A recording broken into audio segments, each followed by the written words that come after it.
السلام علیکم ورحمۃ اللہ وبرکاتہ۔ وعلیکم السلام ورحمۃ اللہ وبرکاتہ۔ وقاص اسپیکر کی آواز پیچھے نہیں جا رہی۔ میں وقاص ہوں، چلو پھر تو کال ہی بیٹھا ہے۔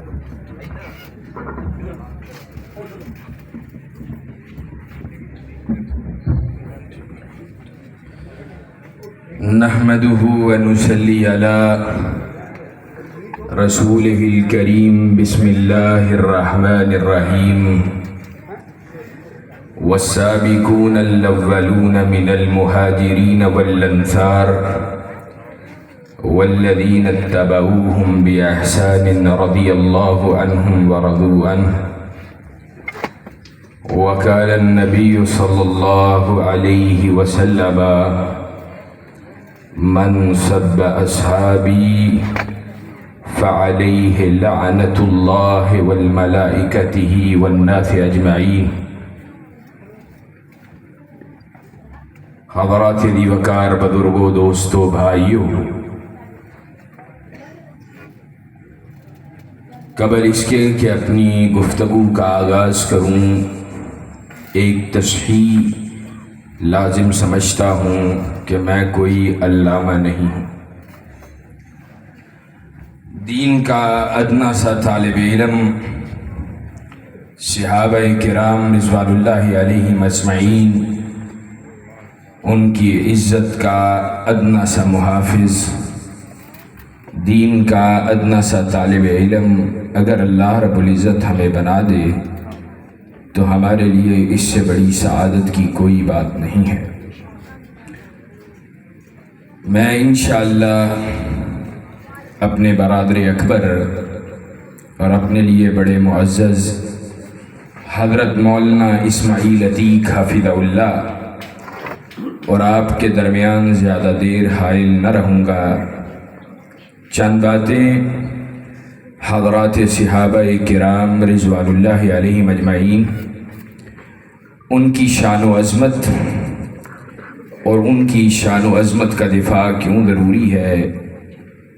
اور اہل سنت کا صحابہ کرام رضوان اللہ علیہم اجمعین کے حوالہ سے کیا عقیدہ ہے، اس پہ چند گزارشات آپ کے سامنے رکھ کے آپ سے کچھ عہد لے کے آپ سے اجازت چاہوں گا۔ صحابہ کرام رضوان اللہ علیہم اجمعین شریعت کے اولین مخاطب ہیں۔ بے شک اللہ رب العزت نے جو کچھ بھی آسمان سے نازل فرمایا اور جو کچھ بھی محمد الرسول اللہ صلی اللہ علیہ وسلم کی زبان اقدس سے جاری فرمایا، اس کے اولین مخاطب اگر کوئی ہیں تو وہ صحابہ کرام رضوان اللہ علیہم اجمعین، ان کی جماعت ہے، ان کا گروہ ہے۔ اور اگر میں یہ بات کہوں انبیاء علیہم السلام کی جماعت کے بعد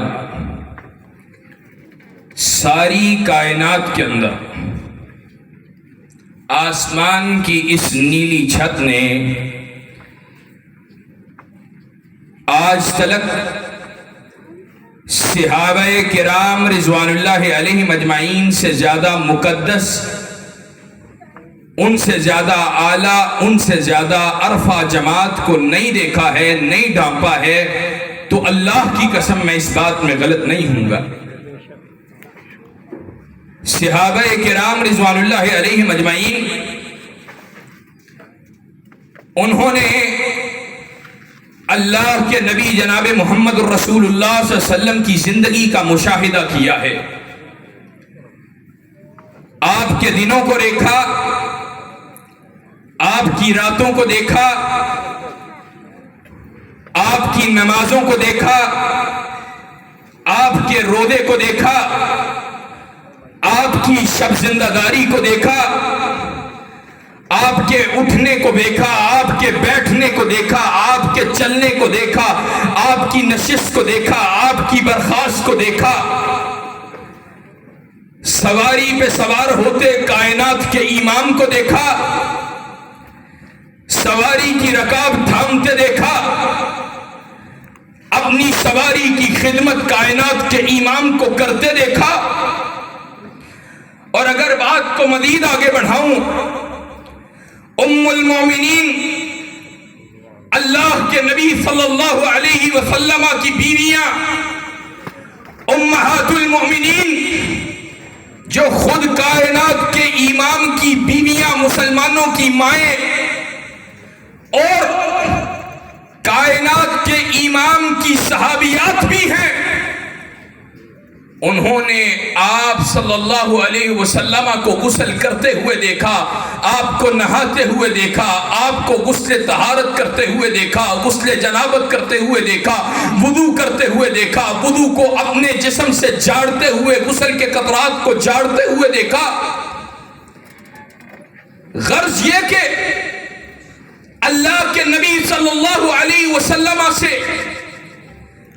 ہم تک جو کچھ بھی منتقل ہوا ہے، جو کچھ بھی، اس کے گواہ وہ صحابہ کرام رضوان اللہ علیہم اجمعین ہیں۔ بے شک یہ موبائل ہے، یہ کانفرنس کے اندر کیمرہ موبائل لگا ہے، اس کے اندر ایک میموری کارڈ ہے، یا کسی موبائل کے اندر ہارڈ ڈسک ہے۔ آج پروگرام کی کاروائی کو اس کیمرے کی آنکھ نے محفوظ کیا، اور اس کے سٹوریج کی حیثیت سے یہ میموری کارڈ، یہ ہارڈ ڈسک اس کے اندر موجود۔ اگر اس کے اندر سے اس میموری کارڈ کو نکال دیا جائے، اس کو خراب کر دیا جائے، توڑ دیا جائے، آج کانفرنس میں کیا کچھ ہوا وہ ہمارے تک منوعن نہیں پہنچ سکتا ہے۔ رسول معظم صلی اللہ علیہ وسلم کا زمانہ، کیمرہ موجود نہیں ہے، میموری کارڈ موجود نہیں ہے۔ کیمرے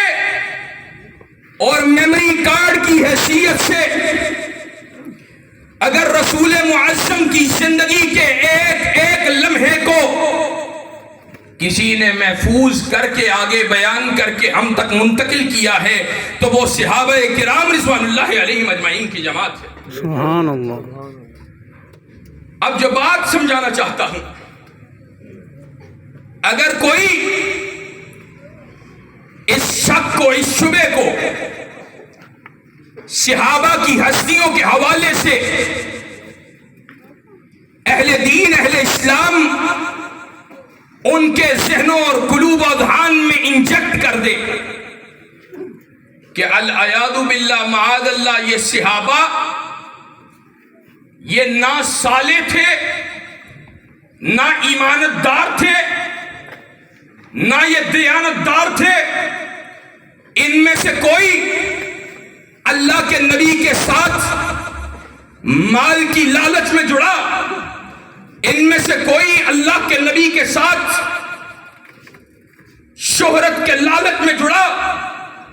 ان میں سے کوئی اللہ کے نبی کے ساتھ طاقت اور سلطنت کے حصول کے لیے جڑا، تو بتلاؤ پھر اللہ کے نبی سے منتقل ہونے والا یہ ذخیرہ یہ کیسے باقی رہ سکتا ہے، اور اس کی عدالت، اس کی صداقت کی گواہی کیسے دی جا سکتی؟ جب وہ جماعت صحابہ کی صورت میں مشکوک ٹھہر جائے گی تو بتلاؤ پھر اللہ کے نبی کے دین، اس کی حفاظت جن صحابہ نے کی، جنہوں نے وہ دین ہم تک منتقل کیا، وہ دین کیسے باقی رہے گا؟ اس لیے اہل سنت کا عقیدہ صحابہ کے حوالے سے بڑا واضح ہے۔ وَنُحِبُّ أَصْحَابَ رَسُولِ اللَّهِ صلی اللہ علیہ وسلم، ہم اللہ کے نبی کے صحابہ سے محبت کرتے ہیں، یہ یاد کر لو، عربی یاد نہیں ہوتی ہے، جو عبارت پڑھ رہا ہوں اس کا ساتھ ساتھ ترجمہ کر رہا ہوں، اس کو یاد کر لو، ذہن نشین کر لو۔ اہل سنت کا عقیدہ ہے وَنُحِبُّ أَصْحَابَ رَسُولِ اللَّهِ صلی اللہ علیہ وسلم، اور ہم اللہ کے نبی کے صحابہ سے محبت کرتے ہیں۔ وَلَا نُفْرِطُ فِي حُبِّ أَحَدٍ مِّنْهُمْ، ہم ان میں سے کسی ایک کی محبت میں غلو نہیں کرتے ہیں کہ شان بڑھانا شروع کی تو انبیاء علیہ السلام سے بھی معاذ اللہ بڑھا دی، شان بڑھانا شروع کی تو ممبروں پہ بیٹھ کے ایسے کفر بھی بکے گئے کہ اللہ کو بنانے والا خود علی ہے۔ ہم کسی ایک بھی صحابی کی شان میں غلو اس طرح کا نہیں کرتے۔ وَلَا نُفْرِطُ فِي حُبِّ أَحَدٍ مِّنْهُمْ،